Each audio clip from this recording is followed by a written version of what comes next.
तो हमारा जो निडल्स होती है mostly are made up of stainless steel से बनी होती है, और इसका 3 मेन पार्ट्स होते हैं, दैट इज हब, शेफ्ट और बिवल। हब होगी जो हमारा टिप ऑफ सिरिंज से अटैच होगी। शेफ्ट होती है जो कनेक्ट करती है हमारे हब को। जो हमारा हब होता है ये प्लास्टिक से बना होता है, और जो ये निडल होती है पूरी ये स्टेनलेस स्टील से। बेवल होती है the tip of needle, needle के टिप को जो बहुत शार्प होती है उसको हम बेवल बोलते हैं।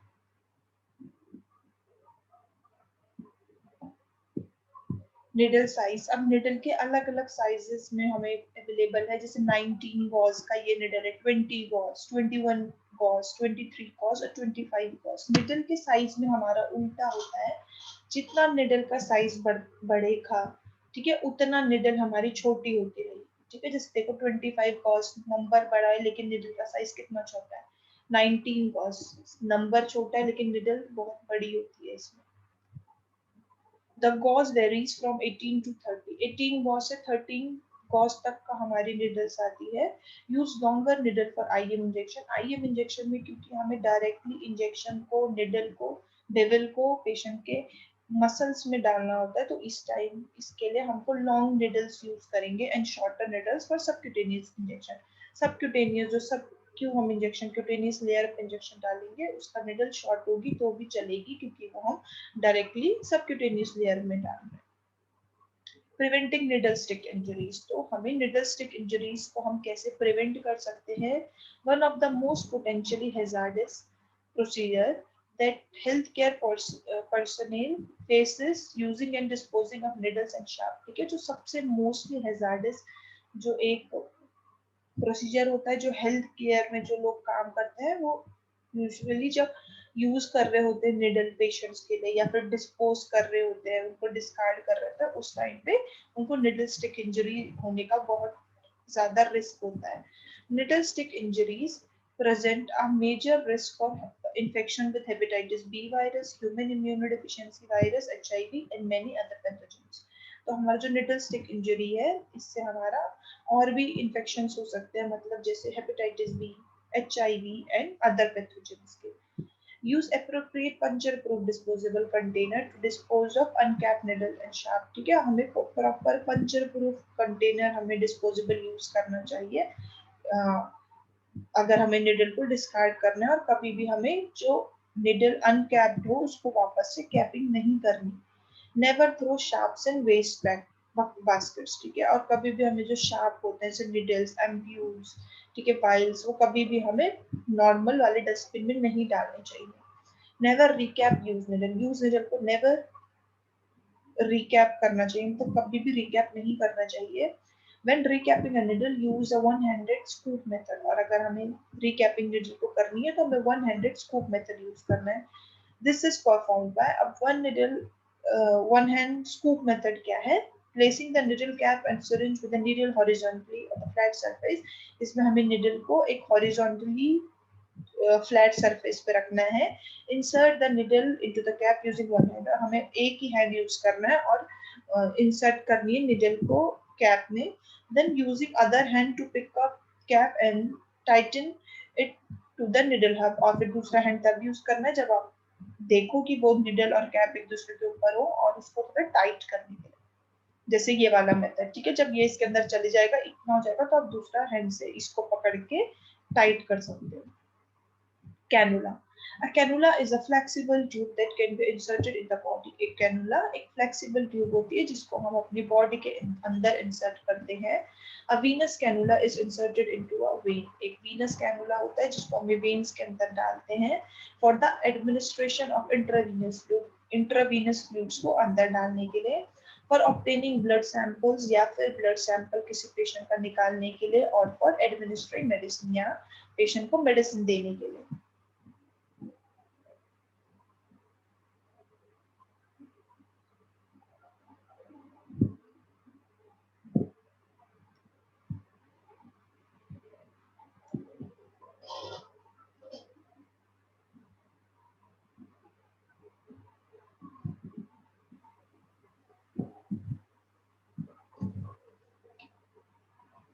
टाइप्स ऑफ कैनुला आर, अब हमारे अलग अलग टाइप के कैनुलाज आते हैं, जैसे IV cannula pen like model, IV cannula pen like model होता है, IV cannula with wings model, third one is IV cannula with injection part model, and the fourth one is IV cannula vialing type model.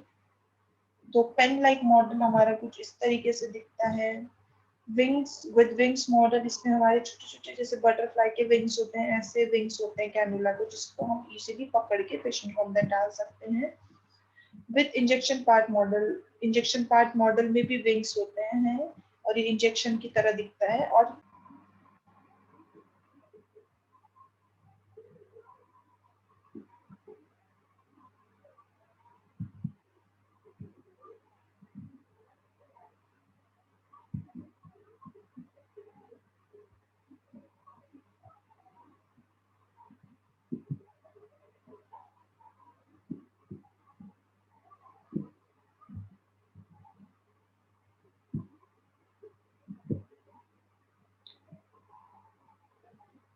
और हमारा जो white type model होगा वो इस तरीके से दिखेगा। Size of cannula, size of cannula colour के अकॉर्डिंग हमारे अलग अलग साइज आते हैं, जैसे ऑरेंज का कलर, ऑरेंज कलर का जो कैनुला होगा वो 14 गॉस का होगा, ग्रे कलर कलर का कैनुला 16 गॉस का, ग्रीन कलर का cannula 18 Gauss, and the pink colour cannula is of 20 Gauss, blue colour cannula is 22 Gauss, yellow colour cannula is 24 Gauss, and the purple colour cannula is for 26 Gauss. तो according to Gauss हमारे colours आते हैं, और फिर इसी के according हमारा needle होती है, जो आगे का बिबल की कितना डायमीटर होगा उसका, वो भी इसी के अकॉर्डिंग आएगा।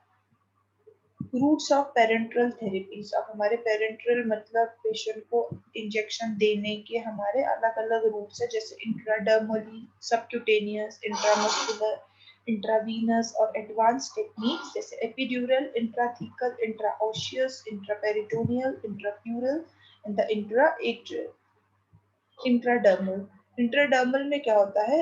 Intradermal injection is the administration of the drug into the dermal layer of the skin just beneath the epidermis. इसमें हम इंट्राडर्मल इंजेक्शन में हम डायरेक्टली मेडिसिन को डर्मल लेयर पे पेशेंट के डालते हैं, जो डायरेक्ट, और डर्मल लेयर हमारा बिल्कुल एपिडर्मिस के नीचे होती है।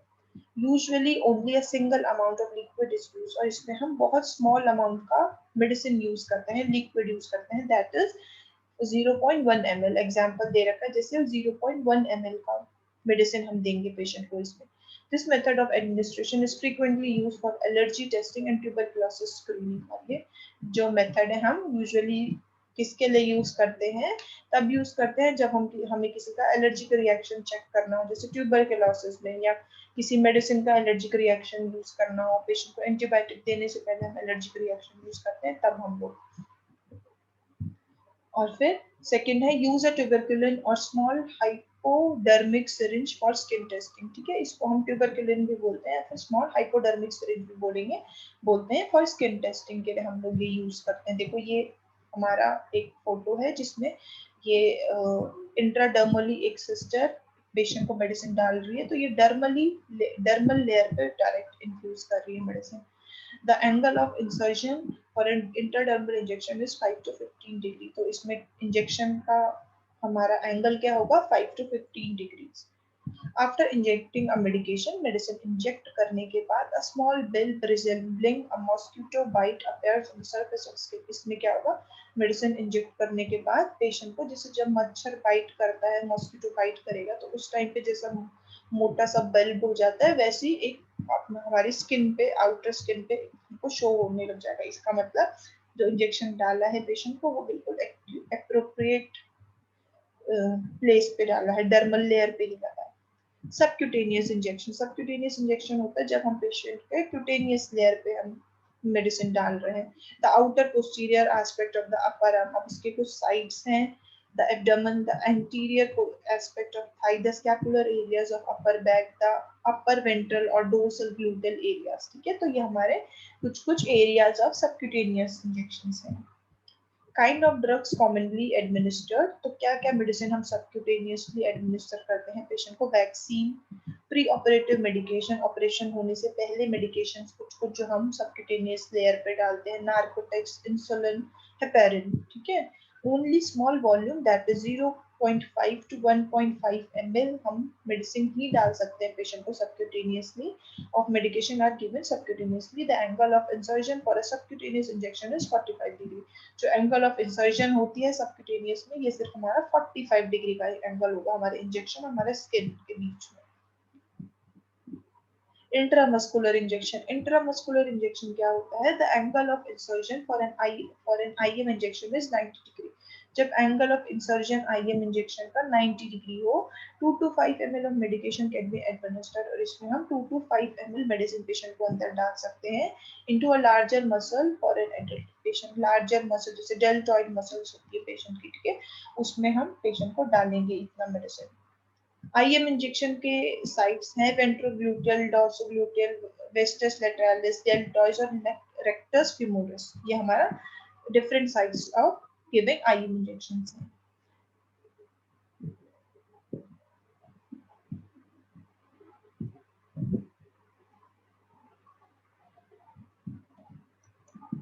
अब हमारा इंट्रावीनस एडमिनिस्ट्रेशन होता है जब डायरेक्टली हम पेशेंट का वेन्स में कोई मेडिसिन डाल रहे हैं ठीक है डायरेक्ट आईवी और आईवी पुश ठीक है आईवी में या फिर आईवी के पुश के थ्रू मेडिसिन डाल रहे हैं या फिर कंटिन्यूस इन्फ्यूजन कंटिन्यूस फ्लो में मेडिसिन पेशेंट को दे रहे हैं तो वो हम आईवी वीनस में डालेंगे वेन्स में डालेंगे this is the most rapid route of absorption of medication ये बहुत रैपिड रूट है जिससे हमारा मेडिसिन एकदम से ब्लड स्ट्रीम में देखो जाके सीधा ब्लड स्ट्रीम में डालेंगे तो ब्लड में ही जो मेडिसिन है वो सर्कुलेट हो जाएगी ठीक है एंगल ऑफ इंसर्जन है 25 डिग्री तो एंगल ऑफ इंसर्जन हमारा स्किन और निडल के बीच में 25 डिग्री होता है for adult the vein on the arms are एक एडल्ट के आर्म्स की जो वेन है जो यूजुअली हम लोग आईवी इंजेक्शन के लिए यूज करते हैं that are basilic vein median cubital vein dorsal vein medial vein radial vein cephalic vein on the foot the veins are और पैर में कौन कौन सी वेन है great symphysis vein और dorsal plexus vein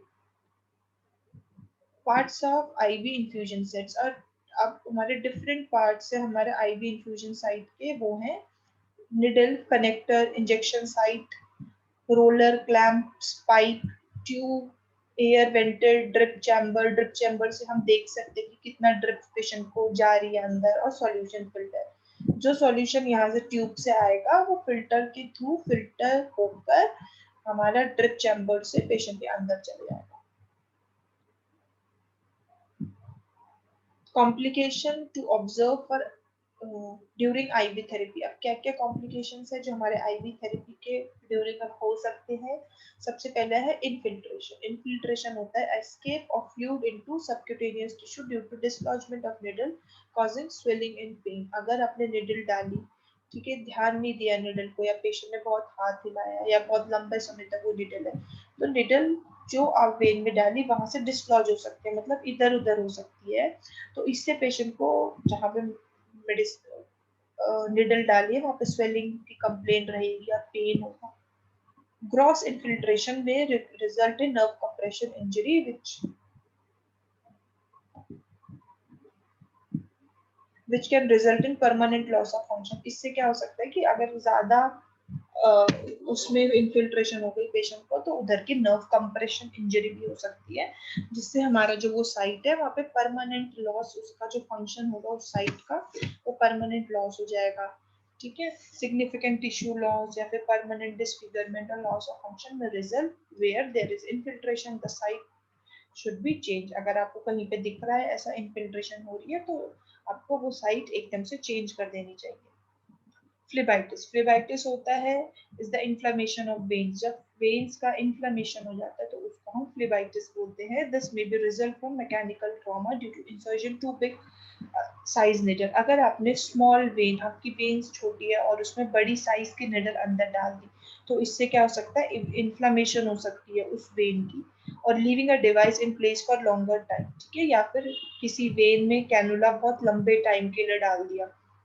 चेंज नहीं करा 1 वीक हो गया 2 वीक्स हो गए तो इससे आपको फ्लेबाइटिस हो सकता है chemical trauma result from irritation from solution और इन्फ्यूजन टू रैपिडली या फिर इसका केमिकल ट्रॉमा की वजह से भी फ्लेबाइटिस होगा कि कोई सॉल्यूशन या फिर कोई मेडिसिन है जिससे पेशेंट एलर्जिक है लेकिन आपने फिर भी उसको उस वेन से वो मेडिसिन दे दी, तो उससे भी फ्लेबाइटिस होने के चांसेस है पेशेंट को। दिस मैनिफेस्ट इज, तो ये हमें कैसे पता चलेगा? पेशेंट को उस साइड पे पेन होगा, burning sensation along the when, ठीक है। ऑन ऑब्जर्वेशन देयर में भी रेडनेस होगी, increase temperature over the course of when, ठीक है। अब पेशेंट को इचिंग होगी, रेडनेस होगी, स्वेलिंग होगी, पेन होगा और बर्निंग सेंसेशन होगी उस साइड पे। The site should be changed and warm compress should be applied to site को हमें चेंज करना है तुरंत और पेशेंट को वार्म कंप्रेशन देना है उस साइट पे। सर्कुलेटरी ओवरलोड, सर्कुलेटरी ओवरलोड मतलब कि पेशेंट को जितना इन्फ्यूजन आपको करना है आपने उससे ज्यादा इन्फ्यूज कर दिया, या फिर जितना ड्रिप रेट जैसे 2 ml पर आर के हिसाब से पेशेंट को वो मेडिसिन देनी थी, लेकिन आपने 5 ml पर आर ज्यादा, जितना सेट करने से ज्यादा आपने पेशेंट को दे दिया, तो इससे सर्कुलेटरी ओवरलोड हो सकता है। इसमें क्या करना है आप, ये क्या होता है, the intravenous fluid compartment contains more fluid than normal, this occur with infusion is too rapid और एक्सेस वॉल्यूम इज इन्फ्यूज, ठीक है। इन्फ्यूजन बहुत जल्दी जल्दी होगा या फिर बहुत एक्सेस वॉल्यूम हमने पेशेंट को डाल दिया।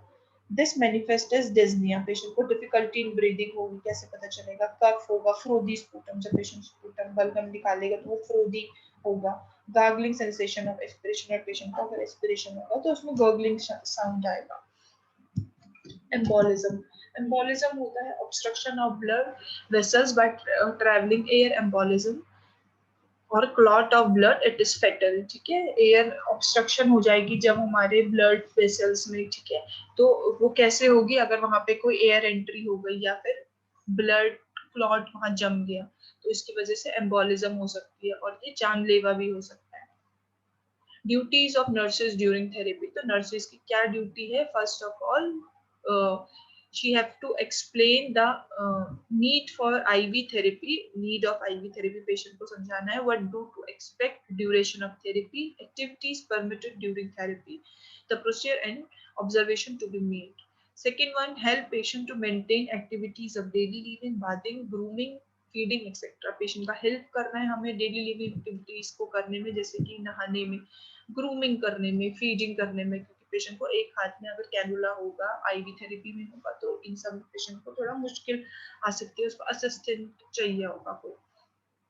अब third one is observation should be made on the flow rate, patency of the tubing, infusion set, level of fluid in the infusion bag, bottle, patient comfort and reaction to the therapy, ठीक है। तो observation हमें करके रखनी है कि patient का जो मेडिसिन आ रहा है वो किस फ्लो रेट पे आ रहा है, फिर पेटेंसी ऑफ ट्यूबिंग, ट्यूब से क्या मेडिसिन अंदर जा रही है कि कुछ प्रॉब्लम आ रही है, एयर अंदर फंस रहा है, ये सब। इन्फ्यूजन साइट को हमें देखना है, level of fluid infusion bag में लेवल ऑफ फ्लूइड कितना है, ये सब। पेशेंट का कंफर्ट, रिएक्शन ऑफ थेरेपी तो नहीं हो रहा पेशेंट को, ये सारा चीज हमको ऑब्जर्व करना है। Change dressing on the IV line as may be necessary, ठीक है। और पेशेंट का जो आईवी लाइन है उसके ड्रेसिंग को हमें चेंज करना है। टॉपिकल मेडिकेशन एप्लीकेशन, अब टॉपिकल मेडिकेशन एप्लीकेशन में हमारा drugs are apply topically to the skin और द म्यूकस मेम्ब्रेन, जो ड्रग हमारा टॉपिकली ऊपर से एक्सटर्नली हम लोग अप्लाई करेंगे तो उसको हम बोलेंगे टॉपिकली मेडिकेशन एप्लीकेशन। इसमें हमारा स्किन एप्लीकेशन, नेजल इंस्टिलेशन, मतलब अगर हम नोज से कोई मेडिसिन डालें नेजल इंस्टिलेशन होगा, eye instillation, ear instillation, rectal instillation and vaginal instillation. Skin application में क्या होगा? First one, skin applicants are applied using gloves, जब भी हम पेशेंट को स्किन पे कोई मेडिसिन डाले तो उससे पहले हमको अच्छे से ग्लव्स पहन के रखने हैं। Before applying medication clean the skin thoroughly, और मेडिसिन अप्लाई करने से पहले हमें उसके आसपास की स्किन जहाँ पे मेडिसिन डालनी है उसको क्लीन करना है।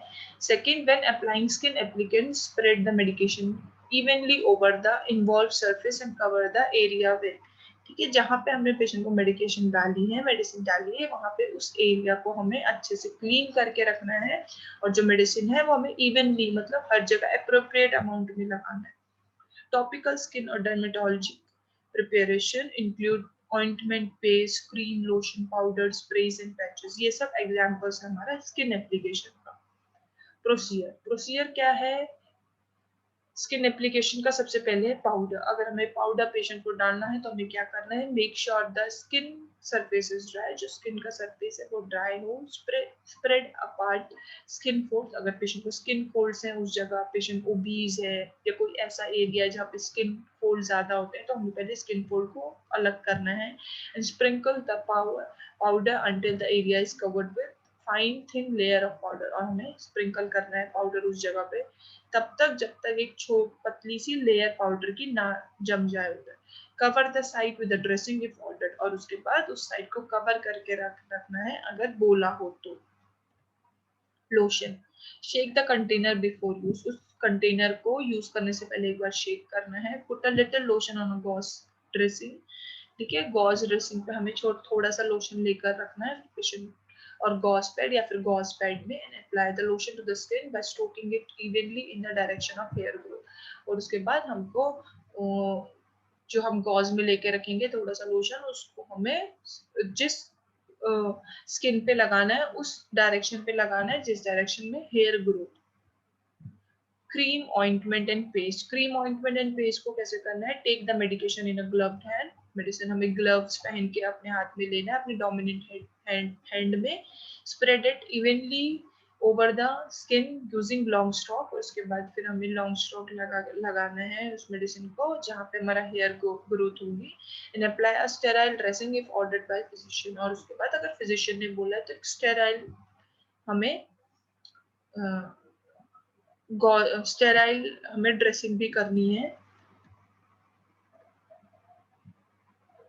फिर एरोजोल स्प्रे, अगर हमें पेशेंट को स्प्रे करनी है कोई medicine, shake the container well to mix the content medicine, और वो स्प्रे यूज करने से पहले हमें उस कंटेनर को एक बार अच्छे से शेक करना है। Hold the spray container at the recommended distance from the area, और हमें उसको स्प्रे करने के यूजुअल जिस साइड पे स्प्रे करना है उसको जितना रिकमेंडेड एरिया बोला कि इतनी दूरी से स्प्रे करना करें उस उतने एरिया में इसको रखना है। Usually about 50 to 30 centimetre, usually 15 to 30 centimetre के दूरी से हम स्प्रे करते हैं। Cover the client face in towel if the upper chest और neck is to be spread, patient का हमें फेस है और नोज को हमें आईज को कवर करके रखना है अगर हमें स्प्रे करने के लिए बोला अपर चेस्ट में या फिर नेक में, ताकि वो मेडिसिन उसकी आईज नोज नेक इधर ना जाए। Spray the medication over the specified area, ठीक है, और मेडिसिन हमें स्पेसिफाइड जो एरिया है वहीं करनी है।